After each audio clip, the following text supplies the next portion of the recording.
नमस्कार आदाब, मैं हूं गौर खान और इस समय देख रहे हैं भारत मीडिया। मैं हूं इस समय मौजूद सिकंदरपुर में, जहां पे विश्व उर्दू दिवस सेलिब्रेट किया जा रहा है, जिसमें बहुत बड़ी बड़ी हस्तियों ने शिरकत किया है।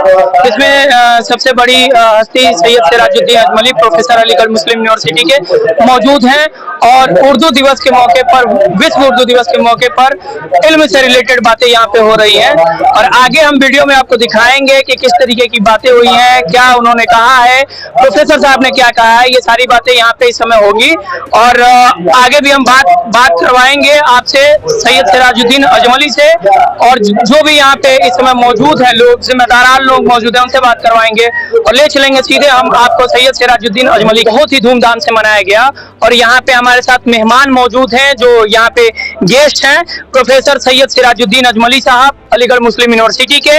आइए हम उनसे बात करते हैं कि ये उर्दू दिवस क्यों मनाया जाता है, किस लिए मनाया जाता है। हाँ सर, सबसे पहले तो अस्सलाम वालेकुम। वालेकुम अस्सलाम वरहमतुल्लाह। सर, उर्दू दिवस क्यों मनाया जाता है? उर्दू दिवस इसलिए मनाया जाता है, इसे यौम उर्दू कहते हैं कि आज उर्दू के एक बहुत बड़े शायर, जैसा कि हमने भी कहा 20वीं सदी के उर्दू के सबसे बड़े शायर अल्लामा सर मोहम्मद इकबाल का जन्म हुआ था, उनकी विलादत हुई थी, आज वो पैदा हुए थे। वो इकबाल जिन्होंने हिंदुस्तान का तराना लिखा, सारे जहां से अच्छा हिंदुस्तान हमारा, हम बुलबुलें हैं इसकी ये गुलसिता हमारा, या जिन्होंने हिमालय के बारे में बड़ी जबरदस्त नज़्म कही, ए हिमालय ए फसीले किश्वरे हिंदुस्तान, चूमता है तेरी पेशानी को झुककर आसमां, या जिसने रामचंद्र के बारे में, अहले नजर समझते हैं जिसको इमाम हिंद, राम के बारे में, लबरेज है शराब मोहब्बत से जाम हिंद, तो राम के बारे में नज़्म कही, नानक के बारे में नज़्म कही और हिंदुस्तान की तारीफ में तराने गाए। उस इकबाल की यौम पैदाइश को हम यौम उर्दू के तौर पर मनाते हैं। सर, इस उर्दू दिवस के मौके पर आप क्या पैगाम देना चाहेंगे? बस इस यौम उर्दू के मौके पर हमारा पैगाम यही है कि उर्दू से मोहब्बत कीजिए और देखिए कि आपकी जिंदगी में कितनी तब्दीली आती है। उर्दू सिर्फ जबान नहीं है, उर्दू एक तहजीब है। आप उर्दू बोलते हैं, उर्दू पढ़ते हैं, उर्दू लिखते हैं तो आप में मोहब्बत का जज्बा खुद ब खुद पैदा हो जाएगा। और हिंदुस्तान में अगर किसी चीज़ की ज़रूरत है सबसे ज़्यादा तो वो मोहब्बत की है। मोहब्बत आम कीजिए, उर्दू पढ़िए, उर्दू लिखिए, उर्दू बोलिए, उर्दू किसी न किसी को पढ़ाने की कोशिश कीजिए। वो जो उर्दू नहीं जानता है उससे उर्दू का तारुफ कराइए और सलीके से उस तक उर्दू पहुंचाइए। यही आज का पैगाम है, यही आज की बात है। बहुत बहुत शुक्रिया सर। देखा आपने कि प्रोफेसर सैयद सिराजुद्दीन अजमली साहब ने किस तरीके का पैगाम दिया है कि उर्दू को आम करना चाहिए, उर्दू को आम करना चाहिए, लोगों तक पहुंचाना चाहिए, उसे पढ़ाना चाहिए, क्योंकि आज का दौर जो देखा जा रहा है किस तरीके से उर्दू जो है, उर्दू भाषा जो है किस तरीके से हमारी जो नीचे गिरती जा रही है, मतलब डाउन होती जा रही है। लोग उस पर तवज्जो नहीं दे रहे हैं। लोग सबसे पहले अपने बच्चों को कॉन्वेंट स्कूलों में पढ़ाने का काम कर रहे हैं, उस विद्यालय में जहाँ उर्दू का नामो निशान तक नहीं है। तो चलिए, अब आपने तो इस प्रोग्राम को बहुत अच्छे तरीके से देखा, हमने बात भी कराया कि जो चीफ गेस्ट यहाँ पे मौजूद थे प्रोफेसर सैयद सिराजुद्दीन अजमली, उन्होंने क्या कहा। बाकी और खबरों के लिए हमारे साथ बने रहिए, भारत मीडिया से लिए। और आगे बढ़ते हुए इसी क्रम में हम एक और जो हमारे गेस्ट यहाँ पे मौजूद हैं उनसे आपको मिलाते हैं और सबसे पहले हम इनका तारुफ आपसे करवाएंगे। सबसे पहले सर आप अपना तारुफ। मैं professor Mohammad Ziaullah, department of history DCS के PG कॉलेज मऊ का मैं हेड ऑफ द डिपार्टमेंट हूँ और हिस्ट्री पढ़ाता हूँ, हिस्ट्री का स्टूडेंट हूँ। उर्दू मेरा एक शौक़ है। मुझे लगता है कि किसी न किसी ज़ुबान पर का शौक़ होना चाहिए, तो मुझे उर्दू का शौक़ है। मैं उर्दू अपने शौक़ से पढ़ता हूँ, मेरा कभी सब्जेक्ट नहीं रहा है उर्दू पढ़ने के ज़माने में भी। सर, चूंकि आप हिस्ट्री डिपार्टमेंट से हैं तो हम आपसे ये जानना चाहेंगे कि उर्दू का इतिहास क्या है हिंदुस्तान में। हाँ, हिस्ट्री के पॉइंट ऑफ व्यू से असल में उर्दू को लश्करी ज़ुबान कहते हैं। उर्दू 3 तरह से तरक्की की है। पहला ये है कि जैसे जो हुकूमत राजाओं का वो कैंप चलता था, तो कैंप जहाँ रुकता था तो वो बहुत दिनों तक रुकता था, 2 महीने, 4 महीने, 6 महीने, साल भर।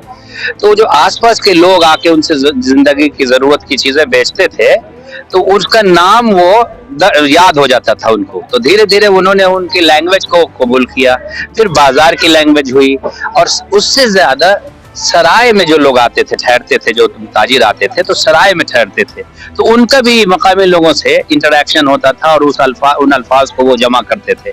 और मैंने कहा भी कि उर्दू तहजीब, कोई भी जबान तहजीब की अक्कासी होती है, धीरे धीरे एक नए तरह की तहजीब डेवलप हुई, जिसके नतीजे में ये उर्दू जुबान आई। और फिर बाद में इसको फिनिश करने के लिए, खूबसूरती देने के लिए बहुत बड़े बड़े स्कॉलर ने काम किया और उनको एक खूबसूरत सांचे में ढाला। उर्दू और हिंदी में बुनियादी फर्क यह है कि उर्दू को किसी न किसी राजा का, शहंशाह का प्रश्रय मिलता रहा, हिंदी को यह नहीं मिला, किसी की दरबारी जुबान हिंदी कभी नहीं रही। सर, चूंकि आप एक इल्मी मरकज से जुड़े हुए हैं, इल्म का जो मरकज है वहां से आप जुड़े हुए हैं, तो हम ये कहना चाहेंगे और आपसे जानना चाहेंगे कि आप इस मौके पर, विश्व उर्दू दिवस के मौके पर जो कार्यक्रम आयोजित हुआ, इस मौके पर सर आप क्या संदेश देना चाहेंगे, क्या पैगाम देना चाहेंगे? देखिए, बार बार बात आई है कि जुबान किसी एक कौम की नहीं होती है, सबकी होती है। अब मैं उसको वजाहत कर दूं कि कैसे हर कौम की है। जैसे हम सब बोलते हैं पानी पीना है, कभी कोई नहीं कहता जल गढ़ करना है। खाना खाना है, कभी कोई नहीं कहता भोजन लेना है। हम कहते हैं कि आराम करना है, कभी नहीं कहता है, कोई कहता है कि विश्राम करना है। हमारे जितने फिल्मी गाने हैं उसमें 90% से ज्यादा उर्दू में गाने हैं, यानी हम जाने अनजाने में उर्दू में जीते हैं, हिंदी के साथ, हिंदी में मिक्स होकर के, कि हिंदी से ही हम निकले हैं, ऐसा नहीं, बहुत ज्यादा हिंदी। जैसे आप देखिए जो दिनों के नाम हैं, इतवार, सोमवार, मंगल, बुध, जुमेरात से अलग होता है, फिर शनिचर वही है। तो हम हिंदी से निकले हैं, यानी यहाँ सबको मिला के पैदा किए। तो हमें फर्क करना बहुत मुश्किल काम है कि हम हिंदी बोल रहे हैं कि उर्दू बोल रहे हैं, हम हिंदी गाने सुन रहे हैं कि उर्दू गाने सुन रहे हैं, ये तय नहीं कर सकते आप। और आप जब देखेंगे तो हिंदी में एक प्रॉब्लम ये है कि गाने हिंदी में अच्छे नहीं हो सकते, क्योंकि जैसे जौ है, एक वर्ड है जौ, एक अल्फाबेट, जौ के लिए उर्दू में 6 शब्द है, जीम, जे, जाल, जे, ज़ाद, जो। उसके लिए हिंदी में 1 शब्द, आप कैसे गाने तैयार करेंगे? नहीं तैयार होगा। किताबें तुमने बहुत सी पढ़ी होगी मेरी जान, इसको हिंदी में अनुवाद करते हैं, पुस्तकें तुमने बहुत अध्ययन किए होगे मेरे प्राण। आप सोचिए, हमें अंदाजा भी नहीं कि हम उर्दू में जीते हैं। इसलिए ये नहीं कहिए कि हिंदी किसकी जुबान है, उर्दू किसकी जुबान है, हम हिंदी उर्दू दोनों में जीते हैं। बस एक होता है कि एक राइज हो गया कि उर्दू खराब है, उर्दू से मुझे नहीं कोई ताल्लुक नहीं है। बिना उर्दू के जिंदगी ही नहीं है। आजकल जितने सुपरहिट गाने हैं, मैं उनका नाम नहीं लूंगा, आप देख लीजिए उसमें कितना उर्दू अदब है। तो मैं उर्दू से सबको मोहब्बत करने के लिए कहता हूँ, ये गंगा जमनी जुबान है, ये यहीं पैदा हुई है, इससे दुश्मनी की कोई वजह नहीं बनती है। तो सीधे तौर पे सर ने ये कहा कि उर्दू जो है ये किसी समुदाय की नहीं है, किसी धर्म की नहीं है, ये हिंदुस्तान की ही एक जुबान है। जैसे संस्कृत, हिंदी है, वैसे ही उर्दू भी है। और इन्होंने कहा कि ये गंगा जमनी तहजीब की मिसाल है। भारत मीडिया से बात करने के लिए सर आपका बहुत बहुत शुक्रिया।